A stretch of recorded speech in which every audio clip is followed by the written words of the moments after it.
हमारे राष्ट्रीय अध्यक्ष आदरणीय भाई नितिन गडकरी जी, पूर्व राष्ट्रीय अध्यक्ष आदरणीय भाई वेंकैया नायडू जी, हमारे राष्ट्रीय महामंत्री और आज के मंच संचालक भाई विजय गोयल जी, दूसरे राष्ट्रीय महामंत्री भाई जगत प्रकाश नड्डा जी, दिल्ली भाजपा के प्रदेशाध्यक्ष भाई विजेंद्र गुप्ता जी, हमारे दो राष्ट्रीय प्रवक्ता भाई शाहनवाज हुसैन जी, भाई प्रकाश जावड़ेकर जी, तीसरे राष्ट्रीय महामंत्री कौन बैठे? हाँ, वही मैंने कहा ना। हमारे राष्ट्रीय सचिव और इस पूरे केस में बहुत महत्वपूर्ण भूमिका निभाने वाले हमारे भाई भूपेंद्र यादव जी और इस सभागार में उपस्थित भाइयों और बहनों, 72 दिन के बाद श्री भगत सिंह जी कुलस्ते, श्री महावीर सिंह जी भगोड़ा और श्री सुहेल हिंदुस्तानी और 52 दिन के बाद श्री सुधींद्र कुलकर्णी परसों जमानत पर छूट कर आए। आज का ये समारोह हमने उनके अभिनंदन के लिए आयोजित किया है, लेकिन मैं आरंभ में ही ये बता दूं कि ये जमानत केवल पड़ाव है मित्रों, मंजिल नहीं है। पड़ाव पर हम ये आयोजन कर रहे हैं, लेकिन जिस दिन मंजिल मिलेगी उस दिन बहुत भव्य आयोजन हम दिल्ली में करेंगे। और जैसा वेंकैया जी कह रहे थे कि एक महानायक की उपाधि से हम इन लोगों को विभूषित करेंगे। अभी कुछ पृष्ठभूमि इस केस की विजय गोयल जी बता रहे थे, मैं उसमें थोड़ा कुछ जोड़ना चाहूँगी क्योंकि आपको स्मरण दिला दूँ। कई बार लोग पूछते हैं कि आखिर केस है क्या। जिन्होंने उस समय के समाचार पत्र नहीं पढ़े उन्हें ज़्यादा मालूम नहीं है। आपको याद होगा कि 2004 में जब यूपीए की पहली सरकार बनी थी तो उन्हें वामपंथियों का समर्थन हासिल हुआ था। कम्युनिस्ट पार्टी के लोग सरकार के अंदर तो नहीं गए थे, लेकिन उन्हें आउटसाइड सपोर्ट दे रहे थे और उसी से सरकार का बहुमत बना था।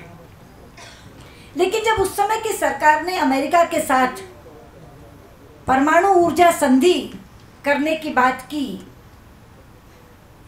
तो वामपंथियों ने कहा कि अगर आप इस दिशा में आगे बढ़ेंगे तो हम आपका साथ नहीं देंगे। लेकिन सरकार बज़िद थी, वो ये समझौता करना चाहती थी, इसलिए उन्होंने परमाणु समझौता अमेरिका के साथ कर लिया।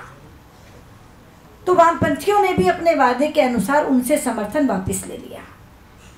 जब कम्युनिस्टों का समर्थन वापस हुआ तो स्वाभाविक था सरकार अल्पमत में आ गई और सरकार को संसद में वोट लेने के लिए बहुमत जुटाना था।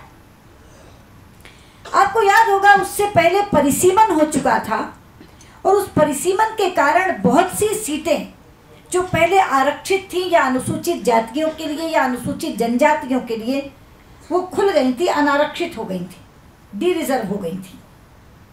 तो उनके मैनेजरों ने कहा कि ये बहुमत जुटाने के लिए सबसे आसान है उन सीटों को छांटा जाए कि जिन अनुसूचित जाति और जनजाति के लोगों की सीटें डी रिजर्व हो गई वो तो वापस वहाँ से लड़ेंगे नहीं, क्योंकि वहाँ से तो कोई जनरल व्यक्ति लड़ेगा और बराबर की सीट से उन्हें टिकट कोई देगा नहीं, तो उनके राजनीतिक भविष्य पर विराम लग रहा है।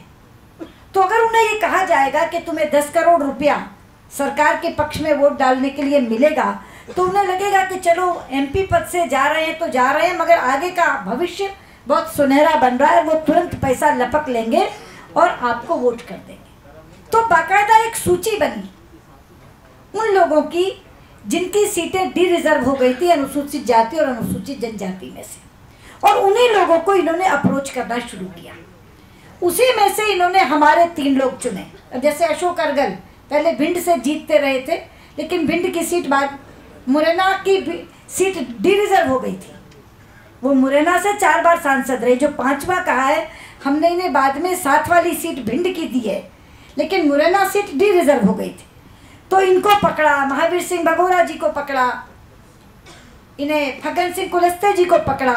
तो वो जितने लोग जिन्होंने वोट किया अगर आप देखेंगे तो उसमें ज़्यादा लोग अनुसूचित जाति और अनुसूचित जनजाति के लोग हैं, और वो लोग हैं जिनकी सीटें डी रिजर्व हो गई। अब इनके मैनेजर जब ये काम करने लगे और इनको भी अप्रोच किया गया तो ये अपना ईमान बेचने को तैयार नहीं थे। इसलिए इन्होंने पार्टी में कहा कि सब आपको मालूम है हो क्या रहा है। हमें आके कहा कि आप लोग तो एक एक व्यक्ति जुटा रहे हैं वोट डालने के लिए। आपको मालूम होगा उस समय महाराष्ट्र के जो हमारे चव्हाण थे उनका पैर टूटा हुआ था, हरिश्चंद्र चव्हाण, उनको मैंने बाई एयर लिफ्ट करवाया था यहाँ के लिए। और हमारे वो जो कनोडिया जी गाते हैं उनका बाईपास सर्जरी हुआ था, उनको बाईपास सर्जरी से बुलाया था। धर्मेंद्र जी अमेरिका में थे, LA में, वहाँ से उनको फ्लाई करवाया था। तो इन लोगों ने कहा कि आप लोग तो जुटा रहे हैं लोग अमेरिका से यहाँ वोट डालने के लिए, लेकिन आपको मालूम है कि अपने ही लोगों को ये संपर्क कर रहे हैं और तरह तरह के लोगों को संपर्क करके अपना बहुमत जुटा रहे हैं। तो कहा कि आप में से किसी को संपर्क किया? तो उन्होंने कहा हम ही को संपर्क किया, इसीलिए हम आपको बता रहे हैं। तब इनसे कहा गया कि क्या आप इसको किसी कैमरे में कैद करके इस बात को उजागर कर सकते हैं? उन्होंने कहा बिल्कुल कर सकते हैं। इस तरह से ये प्रकरण आया कि जब इन्हें पता चला कि हमारे नेता तो अमेरिका से लोग बुला रहे हैं, बाईपास सर्जरी के लोग बुला रहे हैं, टूटी टांग के लोगों को यहाँ बुला रहे हैं वोट डालने के लिए, और ये लोग अपना बहुमत जुटाने के लिए इस तरह से लोगों को पैसा दे के खरीद रहे हैं, तो इनका पर्दाफाश किया जाए, इस पूरे प्रकरण को उजागर किया जाए, इसके लिए ये आगे बढ़े। और पहला जो 1-1 करोड़ इन्हें दिया गया वो ला करके इन्होंने संसद के पटल पर पटकने का काम किया और कहा कि यह है इस संसद की गरिमा। सांसदों को खरीद करके इसे एक मंडी बना करके और हमारी बोलियां लगा करके ये लोग अपना बहुमत जुटाना चाहते हैं। पूरी संसद अवाक रह गई, सन्नाटा छा गया। चाहिए तो ये था कि जो सम्मान आज किया जा रहा है भारतीय संसद उस दिन इनका सम्मान करती, लेकिन हमें दुख है कि संसद की संसदीय समिति ने तो इन्हें दोषी करार दे दिया। बजाय इनका सम्मान करने के, इनका अभिनंदन करने के कि इन्होंने एक भंडाफोड़ किया, उजागर किया एक कुकर्म को, इनको दोषी करार दे दिया कि इन्होंने संसद की अवमानना की है। और उसके बाद ये लोग चुनाव में चले गए, चुनाव जीत गए, तो इनको लगा कि अब तो मामला खत्म। लेकिन मित्रों कहते हैं कि चोर कोई ना कोई निशान हमेशा छोड़ जाता है। सत्य को जितना दबाने की कोशिश की जाए वो उतना ही ऊपर उठता है। सरकार दोबारा आ गई, आराम से चल रही थी, किसी को कुछ लेना देना नहीं था, मामला खत्म हो गया था। लेकिन अचानक से एक दिन विकीलीक्स का खुलासा आया और विकीलीक्स में ये लिखा गया कि जिस समय परमाणु समझौता हुआ था, यहाँ से केवल एक तार भेजी अमेरिकन दूतावास के एक अधिकारी ने अमेरिका को, अपने स्टेट डिपार्टमेंट को, और उसमें लिखा कि अमेरिका के साथ जब परमाणु समझौते पर संसद में वोट होना था उस समय हम लोग बहुत घबराए हुए थे। उस समय मुझे, यानी उसने खुद ने लिखा जिसने तार भेजी, उस समय मुझे इनके एक सांसद सतीश शर्मा के घर ले जाकर एक व्यक्ति ने 2 बड़े बक्से नोटों से भरे हुए दिखाए और ये कहा कि तुम चिंता मत करो, हम वोट जीतेंगे, हमारी सरकार बचेगी, ये पैसा जो देख रहे हो ना, इस पैसे से हम सांसदों को खरीदने लगे हैं, हम अपना बहुमत जुटा लेंगे। जैसे वो विकीलीक्स का खुलासा आया, संसद में वापस सनसनी फैल गई। बार बार हम लोगों ने कहा कि ये क्या है। उसके ऊपर एक PIL हुई, याचिका दायर हुई, और उस याचिका के दायर करने में सुप्रीम कोर्ट ने उसका नोटिस लिया और फिर सुप्रीम कोर्ट ने कहा कि इस केस की जांच की जाए। वापस से केस खुल गया। हम लोगों को लगा कि अब केस की जांच होगी तो सत्य सामने आएगा ही, लेकिन बाहरी दिल्ली पुलिस, उन्होंने ये कहा कि संसद की अवमानना के ये दोषी हैं, इनको अंदर भेज दिया और कहा कि हमारी जांच में ये पता चला है कि पैसा अमर सिंह ने दिया था, उसको अंदर भेज दिया।